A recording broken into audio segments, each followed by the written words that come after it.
Ladies and gentlemen, welcome back to Smokeyheads Retro Movie Show. And today we have a wonderful movie that I liked. I don't know about anybody else. Rita, what is it? From the Hip. I picked this one out personally. This is one of my favorite movies from the 80s that nobody saw. And I was like, I need to shove this down your throat. Yeah, another one of these movies that I was just like, all right, here we go. He was winning on Platoon and some of the other movies, so I was like, all right. Blowout, I was like, all right. Exactly. I'll give him a chance, And I watched it, and I definitely enjoyed it, Yeah, we definitely went through some... Yeah, we had to do some debating about, where we sit on the... Well, at least where I sit on this and stuff. It's like so over the top. Judd Nelson stars, by the way, from Breakfast Club. It's definitely a fun podcast. We definitely debate and go at it with each other. Right. In a fun way, I love this movie. I thought there was a lot of comedy in it. I didn't think it was going to be that funny. I really didn't. He's really good in this one. But He's very charismatic in it, too. Very charismatic. Yeah.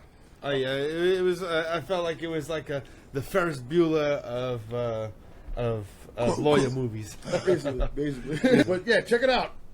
From the Hip, starring Judd Nelson, John Hurt. Roll that trailer. Stormy Weathers is a young attorney with a growing reputation. Shouldn't we try to win? You can't win it, son. Trust me. I hit people all the time, I know. For getting anyone off by putting everyone on. Your Honor, please. Don't look at me. It ain't mine.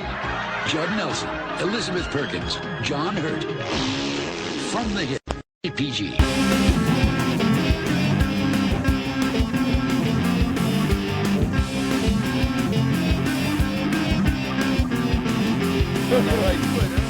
Here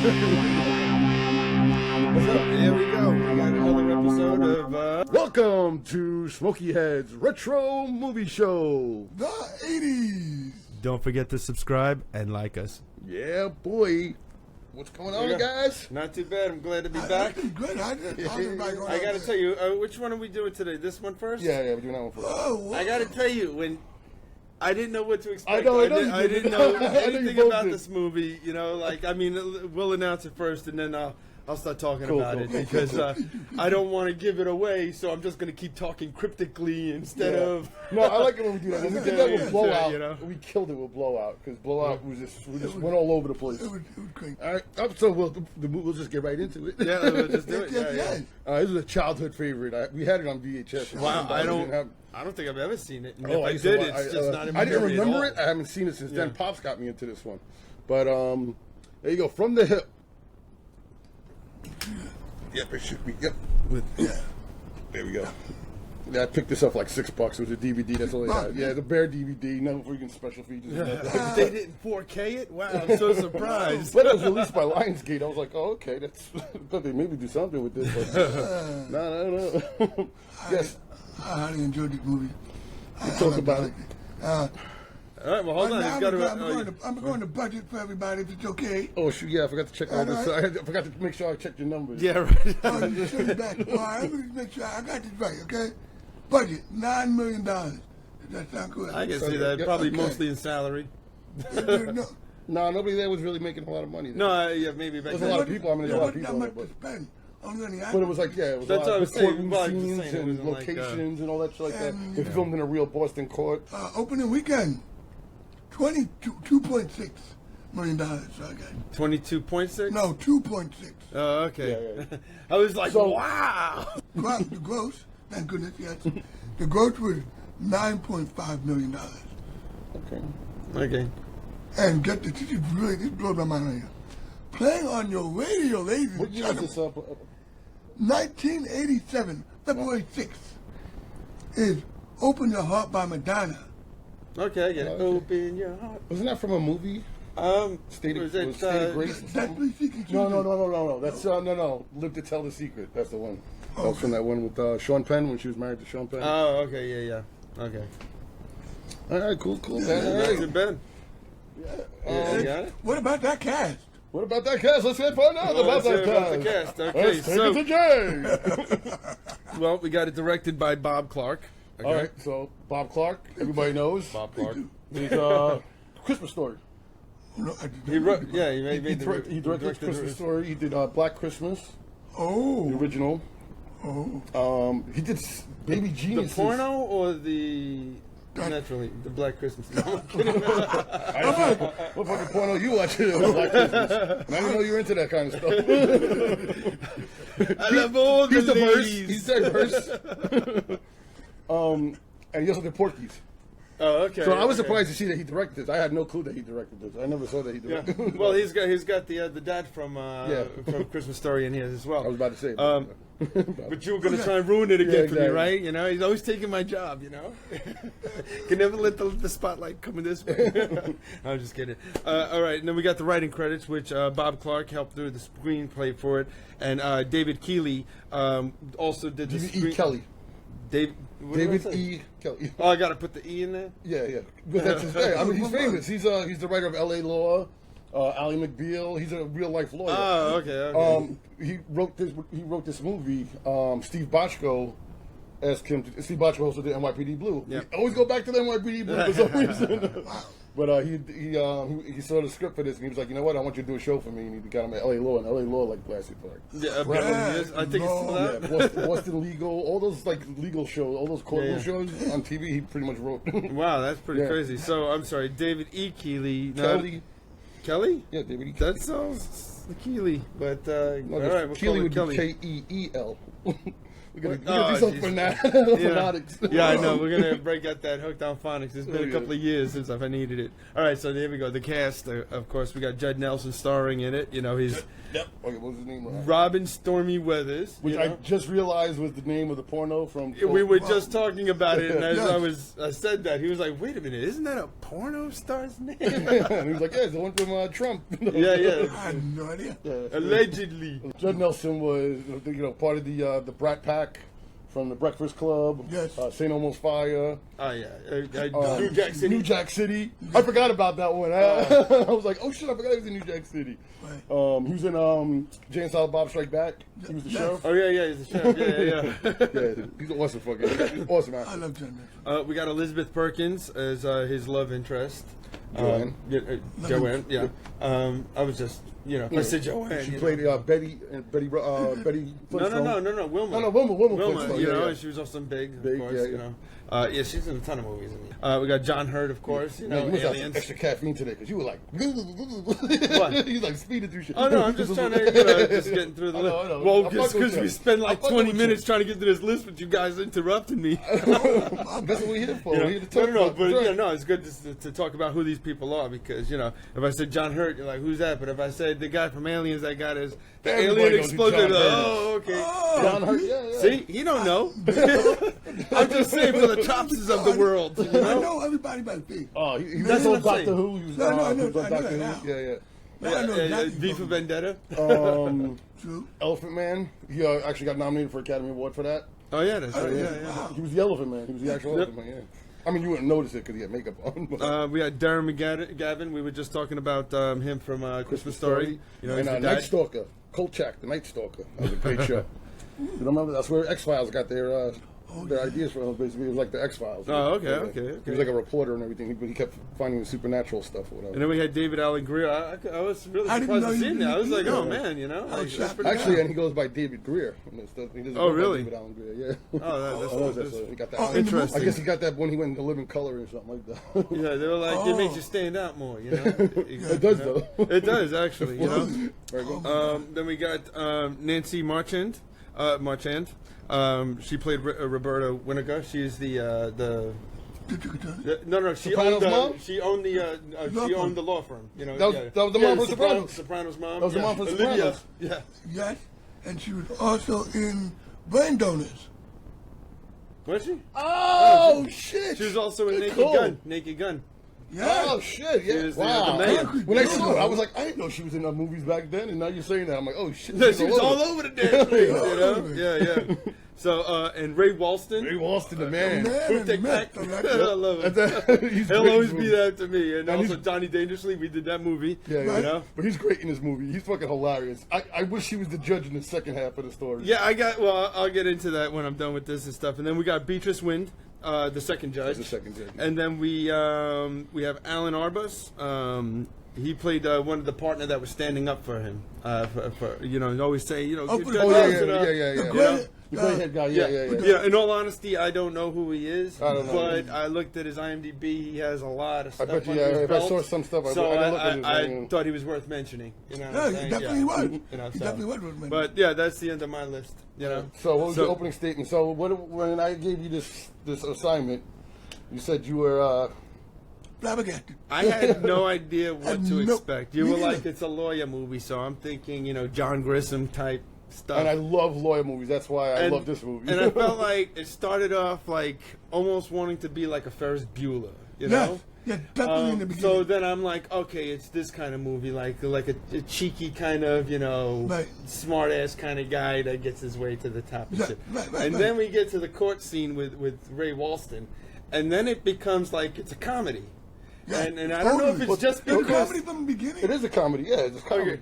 Well, no, because then I feel like towards the end it became like you wanted Well, to it be a becomes a drama. serious Yeah, movie. well, then it becomes a drama, like, real So I quick. first felt like it was all over the place. Like I don't know even know where It to wasn't really all say it- about it. well, You know, like, if it was all over the place, that means you don't know where it's going. You know where it's going. Like, now you actually feel for this guy. Like, now he can't be... He tries to be funny, but he's getting his ass no, I'm kicked. saying the kind of movie it is. Yeah. You know, like But I don't know it's where dark. what It is. gets dark Is it really quick. Is it a comedy? Is it a drama? But Is again, it it was the this? 80s, You know? and the 80s was So- known for getting dark. And it's a comedy, but then, it does have a little dramatic elements into it. Yeah, Put yeah. it into it. Because now you got to deal with this comedic guy who's used to get, he's getting his way or whatever. Now all of a sudden... Yeah, he thinks it's a joke, and all of a sudden he's And thrown into a everything- serious situation. And not only that, but like I said, they whipping his ass. That first half of the trial, he's fucking getting, destroyed. Yeah. And he's just got to fucking, everybody's got to give him a pep talk to try to get him going or whatever. Well, because he knows he's a fraud. Like he got it all out of just Well, see, I mean, like he scamming the said, system, basically.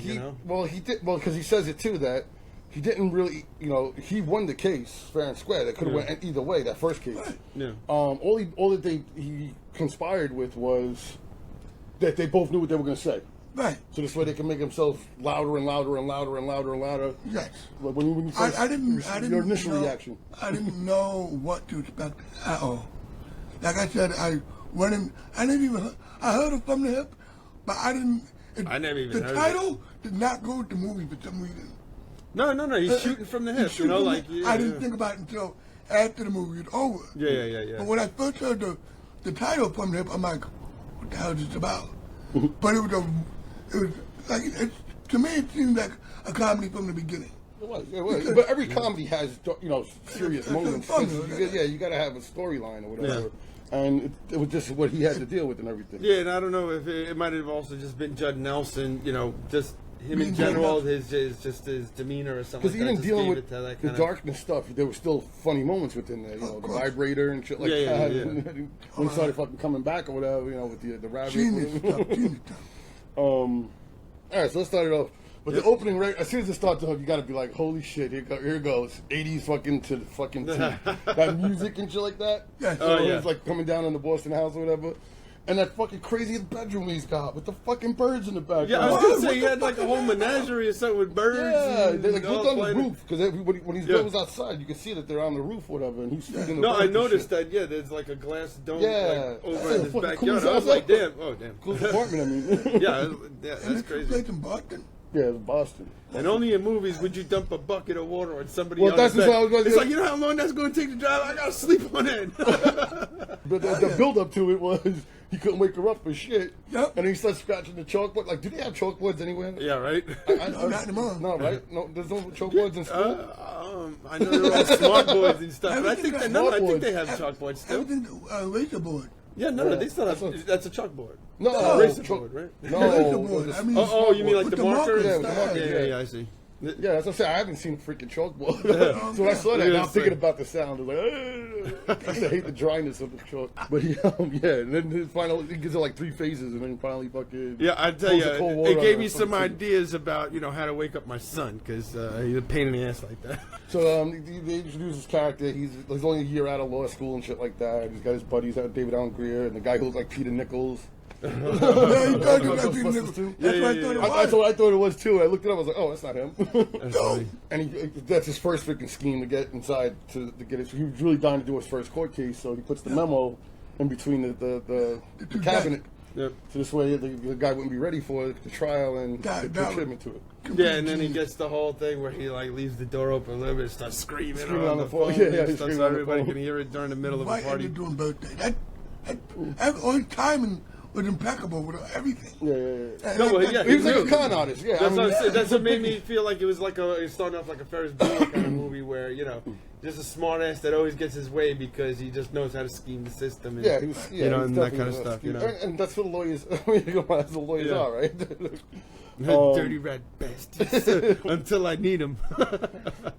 So they wind up giving him the case, and this guy punched this other dude. He wants $50,000. Yep. For it. Right. But the guy who hit the guy wants him. He says, "Look, we're not going to win, no matter what." And he's like, "I've beat people before. Yeah, he's like, we're not going to win. We're not going to win. Just drag it out for 3 days. That's all you got to do." His main goal was just to make sure that the guy suing him had to spend a bunch of money on his lawyer. You or an asshole. And everybody's happy. Which then when the court case comes and everything, he asks him, can you what do you think of this guy or whatever? Yes. And he's like, he's an asshole. And he's like, yeah, they wanted a whole no clarity. So he was like, he wanted to do another whole court case just on the word asshole. Yeah, if it's admissible. Okay. Well, they did settle on the word ass. No, but the way that they did it too, that whole funny exchange when they what do you call that, man? When bang the gavel? No, yeah. When you say I object, yeah, I couldn't think of the word. Yeah, when he objected or whatever, he's like, "Can I get a sidebar?" He's like, "A sidebar? Why? Because I want a sidebar." now. And then they go into that funny fucking like back and forth. Yeah. Well, you can't say that. You can't do that. Well, can you think of a better word? No, you can say this. And he's like, "Son of a bitch." That's a good one too. Yeah, right. I respectfully request, Your Honor, that the answer be allowed. What? It should stand. It is relevant. And it's offensive. Don't compound it, Counselor. Your Honor, if I may, it is... Tell the witness to rephrase the answer. Well, that's just it, Your Honor. He can't. The word has a very distinct connotation. There's nothing else that quite captures it. I object to you saying the president of a bank can't articulate his thoughts without using profanity. What I am saying, sir, is that there aren't many words to describe the particular slime that your client oozes. Objection. Mr. Withers, just where in the name of God do you think you are? I think, Your Honor, that I'm in a place where every citizen can have his say. Yes, but not in any way he wants to say it. Tell him to pick another word. Like what? Deceitful? Dishonest? Conniving? They're all close. Objection! But asshole really fits. It's the only word that accurately describes the man, and we can demonstrate just that. Everybody thinks he's an asshole. Son of a bitch. Well, that's good, too. Shut up! What the hell? Court's adjourned. In my chambers. He was like, he's not helping the case. So yeah, like I said, they do the whole side thing, or whatever, and he's got to come up with, and he comes up with all these books and shit like that. Yeah. Well, that's what it is. He's like doing all these antics. You know that if anybody tried to pull that shit in a court, it would have been like. Yeah. Well, yeah, I mean, it's a comedy again. Yeah, of course. No, I know. Well, that's what I was saying. Like, I didn't know where it was supposed to sit. Is this supposed to sit in a serious movie or a comedy? Because it's just those comedy antics, but then it just automatically the mood switches to. Oh, this is serious. Even when it's serious, though. If you look at before the movie even starts, before you play, it says drama, comedy, thriller. It's a comedy. Yeah, I would definitely say it's a comedy drama. That's what they do. That's where'd the thriller come from? I don't know. Well, because I mean, it's a murder mystery. You know what I'm saying? It's like, did the guy kill her? I didn't know that was going to come. Yeah, it's a cool case too. Oh. But that's exactly what Rain Man is. Rain Man is a comedy drama. So it's got comedy in it, but it's also got drama in it. So that's why I didn't pick the two. No, but I meant like it's more on. There's funny in drama, and then there's. Man, you just gotta let it go. I'm just saying. I'm just talking. I know. I'm just saying that you just like. You're trying to convince me that you know. I'm just trying to say it's not, and I'm like, yeah, but I see this. Yeah. The whole first 40 minutes of the movie, you should be loosening up. Yeah. It's just like having fun. That's all. No. I wasn't scrutinizing it like, it's gotta be, like accurate and the judge, like. I'd say something over. In the beginning, the courtroom is like there's nobody. There's like 6 people. Well, then they start fighting. Yeah. Well, the lawyers start fighting, because and the it media becomes starts entertaining. And then 30 minutes later, it's like a sporting event. Well, no, not 30 minutes later. It's the next day. The next day, people started to come in. Well, because the news came out that hey, you saw what this guy did, so people wanted to come and see it. And everybody's in there, like a sporting event. And they're all clapping. Clapping, and they're like, oh my God. As I was saying, so it's funny. I've been watching Different Strokes every morning before I go to work. Got that 24/7 channel, and the guy that got punched, the one he's questioning, that's the guy who kidnapped Sam. Oh, that damn. episode? Yeah. Where he was trying to protect, like his kid died. The guy's kid died, so he kidnapped Sam and put him in the family and said, "You can't tell nobody." He was like, "Sam, I found you in the trash." Yeah. And so I was like, "Oh shit, that's that dude."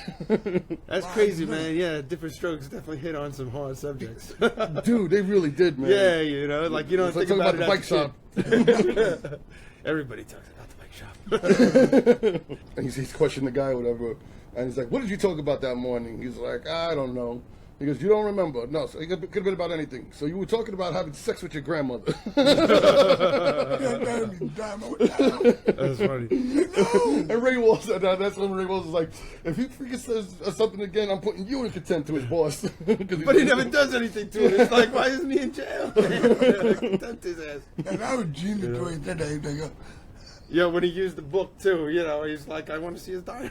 I want to see his journal. Yes, yeah. And then he's like, you better not say anything that's not about the cake. So you like touching girls? That was. He's like, oh, that's it. Yeah, right. Boy, Walston loses it right there. Yeah. But you know what it is? That was like the case though, because they found that he raped the girl. Yeah, He was younger or whatever, and because of his character or whatever, and he was like, "Wow, son of a bitch." Right? He's like, "Holy shit, oh, yeah. son of a bitch." No, I was gonna say I can't take Ray Walston seriously. It's like when he's trying to yell and get the. Well, he's funny though. I just feel like he's like poop take pack like, you know, blast these kids. No, he's great. Just because of his anger is so funny, man. So he wins the case, and then, you know, everybody, you know, they're like, you know, he's a freaking mockery and stuff. We got to get rid of him. They're They're getting all of these cases now, clients, because of him. So they're like, well, we can't really get rid of him. So they want to make him a partner. So a year out of fucking law school. But they do. Yeah. They were like, get the hell out. We're not going to do it. And they were like, everybody's, you know, net worth went up because of this. They were like, all right, partner. And he only went to 3 classes. Yeah.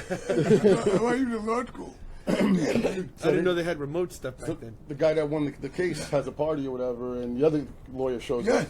The plane, and they get into a fight, and they're just like, "Oh, yeah, let's take this into the toolbox," and they just like, you find out the whole thing was you find the whole thing was a scheme that they came up with, and it was just. And he was like, was this morally ethical? And he was like, well, you know, we didn't know how the jury was going to come up with the answer, but whatever makes you sleep at night. But they just knew what each other was going to say. Yeah. They were fighting in the boathouse, and then he's like, "Yeah, I got a call. I'm going to be assistant DA." He goes, and he wanted to be an assistant DA. But so, one thing when we'll jump to the ending a little bit, was because they were telling each other what they were going to say next. I wonder is that how the ending happened? Yeah, because now he was on the case too, and you know, I thought about that too. It's like, oh, okay, now he's going to get that assistance and stuff. But I think he just got his shit together, and he started realizing what he needed to do in court, and started like, you know, because I think the whole premise was he really was a good lawyer. He was that kind of personality that could be a good lawyer. He just needed that opportunity. He needed the opportunity, and he did what he had to do to get there. Yeah, exactly. And then once he was thrown in the shit, you know, he rose to the challenge. Yeah, you know, and he grew up. That was a basic good thing because he was a child. Yeah. Like, he was a wide-eyed, like fucking kid, like the way he was like talking to the cases or whatever. He's like, But at one point in the movie, middle, he loses track of himself. He's like, I don't even know if I can win this thing. Well, that's Well, that's when he realized because he was a fraud, and now he's like, he got his ass kicked in the first day. You know, that first thing. Well, so let's talk about the case real quick. So the case is the Benoit case, we're wrestling fans, so we usually pronounce it as Benoit. Yes, that's the first time I heard that too. I'm like, have we been pronouncing Benoit wrong? No. There's the right way to say it and the right way to say it. You know, so, I think Benoit is more Canadian. I think. Yes, I think definitely French. Definitely. Yeah. Yeah. So they pull out the case, whatever. This is what we can get him fired with, or whatever. But they're like, yeah, we refused it already because it's like it's not winnable. It's not winnable. Because the guy killed a prostitute. Yep. They found a hammer underneath his seat. They found blood shirt on his shirt. So that was like, and he had no alibi. No, there's no way that they could win this case. And that's why they gave it to him, because they wanted to set him up so that way, you know, they made him a partner. There's no way he could win. And they were like, once he fucks this one up, we can get bounce him. Yeah. And so when you meet John Hurt, he's fucking amazing in this fucking movie. He is such a creepy fuck. Yes. Holy shit. Yo, I wonder if he really he's is. so He full of portrays himself. it. He's like, yeah, I got the DNA of the great genes and a great physical appearance and all this shit. And the only reason why he wants Judd Nelson's character is because he's got personality. He's got the razzle dazzle. Yeah, he's got the personality that he can, when the drawer is over. Yeah, you can get him up. But like I said, he's just so full. All he does is talk. He's like, I didn't even tell it. Because he's almost like a Hannibal Lecter. You know, he's almost one step ahead. Yes. You know, he's like, what, you didn't know you were going to try and do this to me? Which also winds up being his downfall. Yeah, exactly. At the end, because he was so turns it narcissistic. against. Exactly. Yeah. Narcissistic. That's a perfect word for him. So, but he tries to talk the professor out of hiring him as a lawyer. He's like, I don't know all the tips and tricks and the traps and everything that they're going to be throwing at me and everything. And he's like, trust me, I want you. You're going to be it, whatever. So he, now he's all fucking razzled out, I mean, whatever. And he confesses to his girl while she's sleeping. And now this time, of course, she's not sleeping. She hears everything about how he set up the whole thing, right? I know, right? They only listen when you want, when you don't want them to. Exactly. And so you find out now about the call girl was blackmailing him. The old pimp beat him up. And he was like, nah, don't mention it. At first he was like, oh yeah, we could blame it on him. Yep. And then he was like, yeah, right, but we just got to remember that, he beat you up. Two witnesses said that he Judd beat you Nelson up. Found out, later on that well, there was two of them. Yeah, well, the first one was the picture one was that was the girl's pimp. The girl's pimp. But there was another pimp before that. Oh, that beat the shit out of him. Yep. And there were two witnesses for that. And then that's when he was like, yeah. And that's when he was like, no, you know what, never going. I don't want to hear that name again, whatever, don't talk about it. Yeah, It gave him the creeps. Yeah. It freaked him out. So no, because it made him less than a man. And that's the other thing, too, is that he had to be a man because he talked about his impotency. Yep. He went fucking Well, nuts. apparently that's what she was blackmailing, that she was going to tell people that he was impotent. Yeah. And whenever they mention that shit, he would you see his rage in his fucking face. And he has to calm down. He's just like, I'm just leaving the room. That's it. End the conversation. And again, he played it fucking so creepy and fucking such a shack, like just a jerk off, man. And the good thing, the part that got me when he was talking about he about hitting somebody in the head. About the that's what at the end when he confesses. Yeah. Well, he doesn't even confess it. Well, no, he doesn't confess it, but he says that this is what could happen, and then they go to the red light on his face. Yeah.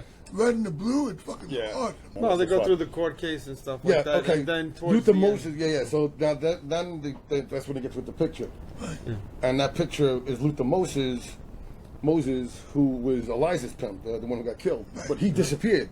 Yeah. So they believe that he killed him too. Yep. Killed him and disappeared. That killed that guy, whatever. And that's when he goes into that confession or whatever. Yeah, when Judd Nelson confronts him about, like, I think you killed him too, like. Oh, and why does he think he killed him? Because when they did that whole scheme about Eliza's coming through the courtroom right now, everybody turned around and looked except for him. And David Allen Greer caught him and he was like, he didn't look, he did it. He was like, he did it. And it's true. I was like, yo, you're so smart. Why wouldn't you play that off? Yep, exactly. He wasn't thinking about it. Yeah, well, now it becomes a dilemma, a moral dilemma for this guy, because he knows. Now he knows. Judd Nelson knows he's guilty. After that speech where he's talking about in details of what it's like to freaking rip through a freaking skull. The sound of someone's skull cracking right at the right point, where it splits, and they're still alive. He's talking about how they're still alive. If you hit him at the right spot, it'll crack the skull, and they'll still know what's going on. Yeah, what really got me was his fiancée. I guess you could call it. Yeah. Because you're talking about getting married in a couple of days. Well, in a little while. So, yeah. She always makes him, like when he was in a bad spot, she brought him out of it and made him think about what That's a good woman. Yeah. That's a good woman. That's a good woman right there. Help you lick your wounds. Yeah, yeah. When you're down in the dirt, she brought him out of it. You know? And then she's like, no, I can't be in the courtroom the next day. He's like, why? I need you there. You're my rock. And she didn't show up. Well, because that was when right after he found out that he definitely did it. Yeah. And he doesn't know how to do it because he's gonna get disbarred if he tries to change the plea or leave. Or leave, yeah. Yeah, if he leaves in the middle of the case. But when they first started the case, the fucking lawyers were fucking beating him up, and that's why he went to the girl like that, because they were fucking coming up with, they were discrediting all of his witnesses. Yep, we were talking But we talk about how he discredited them, and once the woman gives him the speech, and he starts coming up with all the different things, and that's where he comes up with, he was like, well, the hammer was underneath the car. How do you not know that the hammer was underneath your car? And he pulls out the rabbit underneath his chair. He's like, how'd you not know there was a rabbit in your chair? And then he goes to the lawyer and he opens up his bag and he pulls out a vibrator. Yeah, I'm sorry, but it's like, come on. How's anybody know what the hell's under their chair? Well, that was the on point. Their car chair. That was the point. Saying, like, if he did, that's the worst case scenario. He did look under the chair in the car. He would have got his fingerprints all over everything. Right? Yeah, because they didn't find fingerprints. And that's what he said. Well, if he did that, why wouldn't there be fingerprints on it? But the crowd is eating this shit up, and they're going crazy, and the judge is going crazy. It's like, there's not going to be another circus, but she can't control it. Yeah, but she can't control it because the crowd's just constantly clapping at all the shit that he pulls up and everything like that. Yeah, they're saying that Benoit's going to fucking wind up getting an acquittal. Yeah. And that's why he's upset. That's the biggest thing, too. Yeah. He's like, dude, you're going to win this case. Like, the crowd is eating out of your hands. The janitor fucking... Yeah, the janitor and the bailiff. That's who was the bailiff. That's right. You're right. He's like, I've been doing this for 25 years. He's like, I ain't never seen a circus like yours. He's like, you got to eating. But he was like... That was funny. Yeah, and that's what makes him realize, like, oh shit, I'm going to fucking lose this case and everything. Yes. So now he's all torn up and stuff. He don't know what to do, and then he talks to what's her name? He knows. Beatrice no, not Beatrice Win. Nancy Marchand. Yeah, and she tells him that do the right thing or whatever. She was like, unless you can get him to confess, So he comes up with the idea. He tells the professor that, I don't want you. You wanted to testify, and he's like, no, we don't need to. I don't need to testify. And he's like, I don't want you to testify. And like he's doing reverse psychology on it. Yeah. Well, he's like, no. You'll probably mess things up. Exactly, because this other guy's a genius. Once he tells him that the other guy's a genius, I'm smarter than that guy. Are you kidding me? Do you know who I am? So, and that sets him up for the failure. That when he comes out there and Judd Nelson just starts running out of him. Like, you got all the paperwork that says that he's impotent, that he was weak, that the girl. Yeah, but he made it sound like he was trying to defend. His defense was that he's such a weak person that he couldn't possibly do anything. Yeah, exactly. And again, reverse psychology. And he's like, you see Judd, her just like, no, I'm not weak. No, I'm not impotent. I'm not. Dude, the intense build up. And his eyes are getting swollen. And Judd Nelson's getting louder and louder and fucking just like making him more and more fucking like everybody's gonna hear it. And he finally flips out and grabs the fucking hammer and comes at him. But just misses him too. Yo, I literally jumped out of my seat when that happened. Oh no! Yeah, that was great. Holy crap! He's like, let me put this down. Get back to my seat. And then he just sits there and they're like, is that all? Play ball. They're like, now you're trying to play insanity or whatever. Yeah, too late, buddy. Exactly.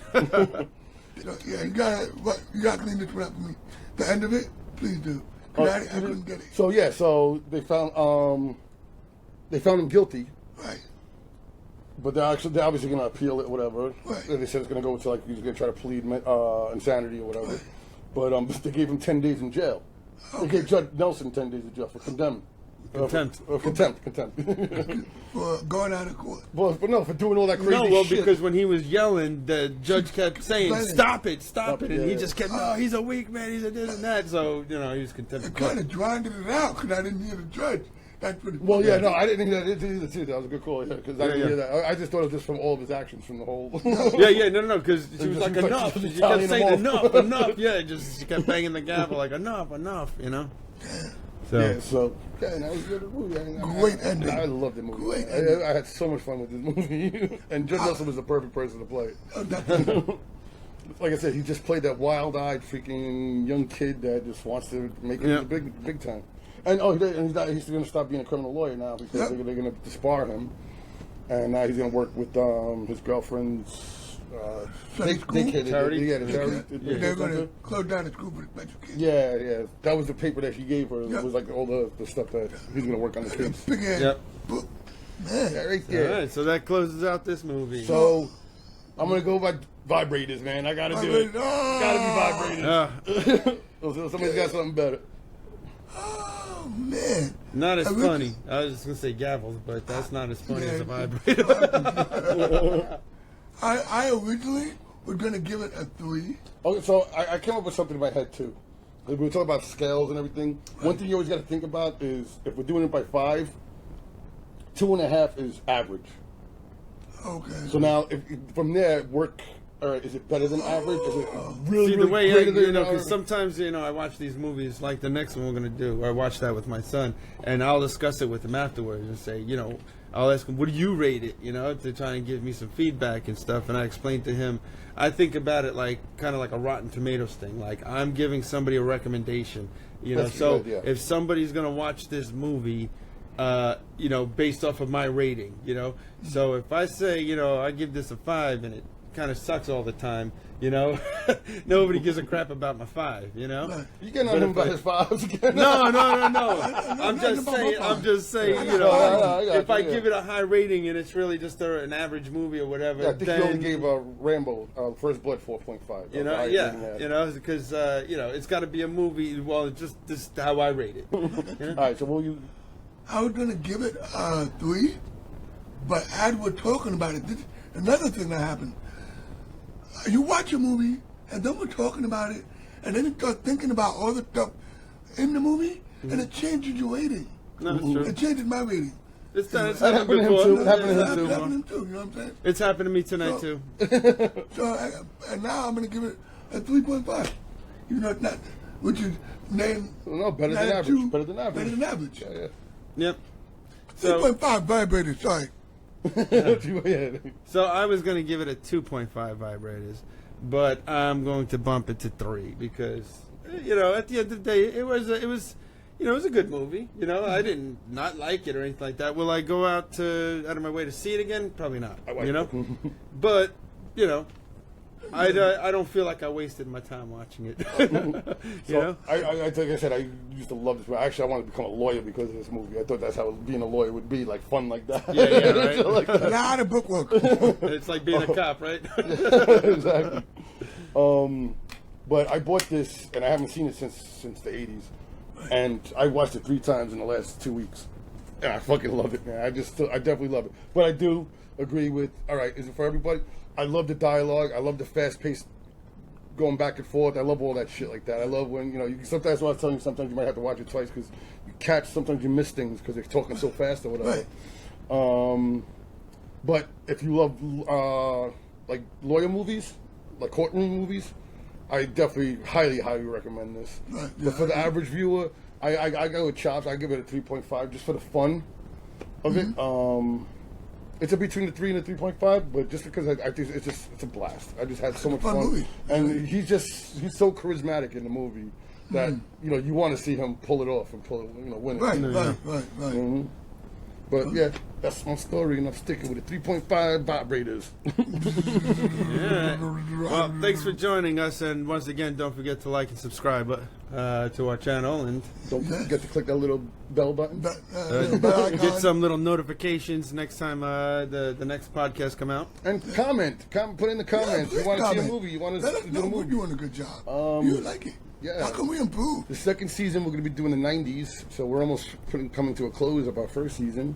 No. Even though it hasn't aired yet, but it's going to air soon, I promise. I'm just going to warn you, we do like Jay and Silent Bob's movie, so, if you put negative comments at the bottom, we're going to take it out like we did, like Jay and Silent Bob ended. I will make you eat the shit of the shit that you shot. You're exploited and deleted. All right, thanks a lot, everyone. Good night. Goodbye. Have a wonderful evening, ladies and gentlemen. Don't forget to